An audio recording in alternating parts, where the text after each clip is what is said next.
Menjadikan jalan dan jembatan di setiap desa dan kecamatan di Oki mulus tentu tidak mengeluarkan dana yang sedikit. Kepala Bidang Bina Marga Dinas Pekerjaan Umum Kabupaten Ogan Komering Ilir, Ahmad Sulaiman mengatakan, jaringan jalan yang ada di Kabupaten Oki sepanjang 20.306 km. Dan untuk membangun 1 km jalan diperkirakan menelan dana sekitar 1 miliar. Artinya jika melihat kondisi jaringan jalan yang ada maka dibutuhkan dana sekitar 2 triliun rupiah untuk mengatasi jalan di Kabupaten Ogan Komering Ilir. Namun karena APBD Oki yang terbatas, maka pembangunan jalan di Oki dilaksanakan secara bertahap dan dianggarkan sekitar 10% dari jaringan jalan yang ada.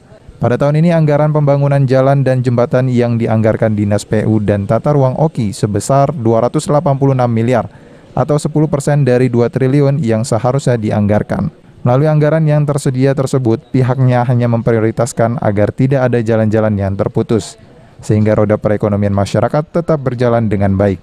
Dia menambahkan anggaran yang ada tersebut juga terdapat dalam 150 paket kegiatan pekerjaan meliputi jalan, jembatan, dan box culvert. Ininya di dalam SK jaringan jalan kita sepanjang 2.036,106 km. Nah, dari 2.036,106 meter itu anggaran yang tersedia sekarang perkiraan dalam 1 tahun itu 300 miliaran. Jadi secara kalkulasi, kalau untuk normalnya pembangunan jalan di Oki ini kita perkirakan ibaratnya secara kasar 1 kilo 1 M berarti 2 triliun.